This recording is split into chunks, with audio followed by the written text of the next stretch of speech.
Hey everybody, welcome back to the channel. Today we have a brand new affordable Bestech, the new Snakebird. This is a larger knife at 8.34 inches overall. It has a 3.51 inch blade of 14C 28 steel. Nice two-tone finish with satin on your primary and a stone wash finish on your flats. You got a fairly versatile blade due to the very slight bit of belly there. It will be limited on a few things on a flat cutting surface depending on how hard you're having to push down onto something. I think this would make a good rugged worker, good utility blade there. It's going to be excellent for doing those fine detail cuts or piercing. You do have some jumps up there. I call it moderate traction. The peaks are a little bit rounded over. Gives you some traction, maybe a little bit better with gloves on. And the way they set this up, you can kind of choke up if you want. And you have pretty stout blade stock thickness at 0.14 and a flat grind that comes down to around 23 thousandths behind the edge. Why don't we see what it can do?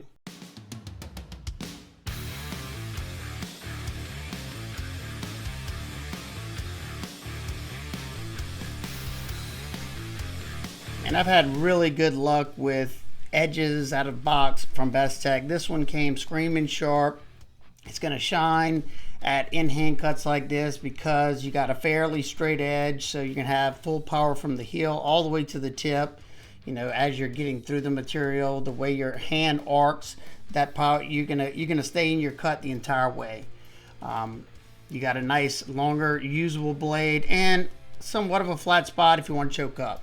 That's how I'm sitting right now, just so I can get more control of that edge and start out with light cuts just to see how that edge is wanting to bite. It's doing a great job. Start to slowly increase pressure. For the most part, it's comfortable. The edge on the G10 and how it gets narrowed toward the back, I can feel that whenever I'm starting to really bear down, but it wasn't terrible because you do have nice contouring on the scales, but just something I want to note. Definitely lifted it up on the block because even though I could do it on a flat cutting surface, you're only going to get about 3/4 or maybe half of that edge onto the cutting surface before you contact the scales, and it just makes it a lot easier for me and a lot less blisters, so that's what I'm going to do regardless. You'll see me swap to that pointer finger grip, just showing you how sharp it is, and I'll rotate back and forth in that pinch grip just so I can get a feel for both. And even though it's not a super thin grind, that sharp edge is all that really matters whenever you're doing the sisal rope. And you know, as long as you don't have a super obtuse angle, secondary angle, you know, if you have something that's 30 degrees per side, then yeah, it's not going to be the best slicer doing this type of stuff. But as long as it's under, say, 25 and nice and sharp, it's going to feel really good whenever you're cutting through the materials. I don't know what this one's set at. Bestech usually likes to do theirs around 23, 24 degrees per side, and I usually reprofile them as soon as I get done if I like the knife enough. I don't always reprofile because I don't always love the knives, but yeah, so far so good. It's another place right here where it's going to shine. Talk about just screaming through that leather like it's not even there. And your dense materials as well, I thought it did great. There's no drag because you got a nice satin finish, and I'm showing that you can still do some of these cuts on a flat cutting surface without any issues, and it blasted through all of them very nicely. That edge held up all the way to the end. Excellent job, Bestech. Well, just as I expected, this one performed really well. I haven't really ever had any bad experiences when testing Bestechs, and they always sharpen up really well. I did sharpen this one up after I completed all the testing just to see how well it sharpened, and I wanted to check out something else as well. Sharpened up great. Got stupid sharp. And let's talk about the ergos real quick. So I like how you got this coming down, and you know, back here it's comfortable, it's wide enough, the scales are thick enough, fill out my hand nicely. Like I said, you can kind of choke up if you want to, but if you're worried about being too close to that edge, you can just come back behind that choil area. No matter which grip, even in this grip, it's fine. I was a little worried about pushing down on that button, but I didn't find it happening where I'm sitting. And then the reverse grip is not the most comfortable because of how narrow it is right there. But if you want to wrap your thumb around there, you could probably do it, without hurting yourself. Pinch grip was good. Only time I really noticed any kind of discomfort is at the end of the wood shaving, whenever I'm exerting a lot of force into the wood. Being that it's narrow right here, I'm feeling the tops of that pocket clip a lot more where it's sitting. And it wasn't terrible, but I could definitely feel it. The fat of my hand was falling into this hole. It's something I'm kind of used to whenever you have, a narrow section, or say the clips all the way up at the top. But like I said, I don't think it was bad enough to where I would have had to go throw on gloves anytime soon. Now let's close it up, take a look at the deployment on this one. So you have dual thumb studs, and as you can see, those thumb studs do stay out of the cutting path. I think I forgot to mention that. Your thumb studs are okay. They are a little bit, you can see where they're screwed in right there. They are a little bit sharp right there. Now that's good for traction, but depending on where I hit that thumb stud, it can be a little bit discomfort for my hands, but my hands are also pretty beat up. I can reverse flick rather easily. I can use the button to deploy it. It is nice and smooth riding on cage ceramic bearings. Now, I don't know if y'all heard that or not, but this one does have a pretty audible stick. Now, it's not terrible. It happens whenever I push it out hard, just like that. The one good thing about that is lets you know it's locked up tightly, and let's see if that helps out. Because I know Bestech struggled with their button locks for a while that were failing these tests.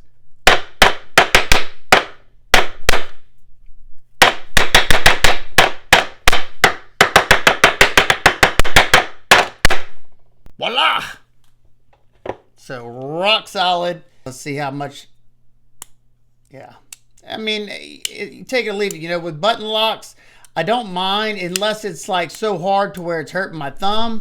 This one is right before that, and it might have some lube on the actual plunger right there, but I prefer that, knowing that we're gonna have a more secure lockup than a lock failing on me. That's what Bestech did there, so they could make sure it was nice and secure.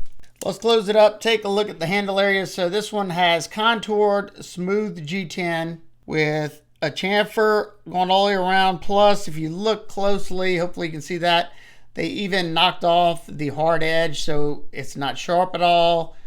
Yeah, Bestech usually does a fantastic job with going over every aspect of the knife. As you can see there, you have the inset slot for a reversible deep carry clip.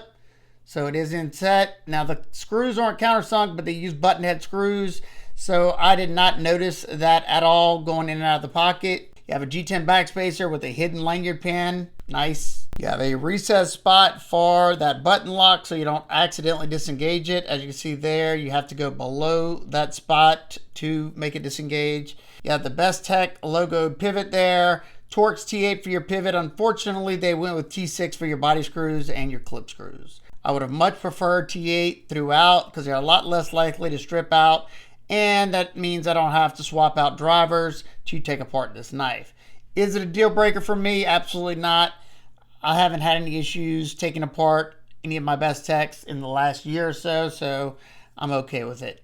Your stainless steel liners are flush with the G10 scales, and lockup is a bank vault. And you saw me just now do the spine wax. Nice secure lock, exactly what I like to see. Now it's time for some quick size comparisons. It's just a little smaller than the Ontario Rat 1 and dwarfs the Rat 2. And it's just a hair shorter than the Bestech Kendo, and it's just about identical in length to the Bestech Slither. And lastly, it's just a little shorter than the Civivi Amorite, and it's pretty much identical in length than the CJRB Large Pyrite Light. Now, being that absolutely no knife's perfect, what are my nitpicks and complaints? I would have loved to see T8 screws throughout. My biggest complaint is the sharpening choil. Like I said, I sharpened it up after. You can see where my stones are hitting the plunge grind, and that could potentially ruin my stones right there. Never liked seeing that, and that was after the first sharpening. I don't think I dropped, I might have dropped the angle a little bit, so you might get a sharpening or two before that happens if you don't reprofile it. The jimping could be sharper, and the lock stick, you know, is a negative. It's not terrible, but I do like the fact that it gives me a more secure feeling that the lock's locked up tightly.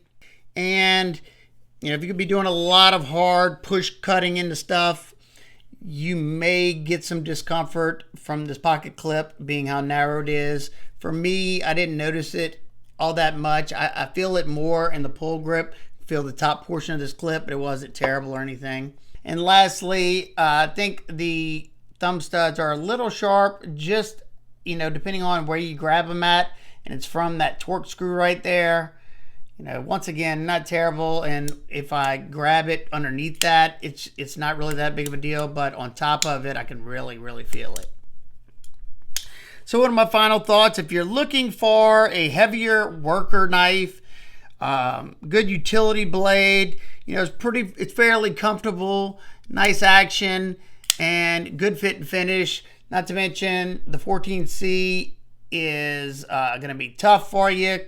It's got a harder use grind on it with that 23 thousandths behind the edge, and it's a nice larger knife.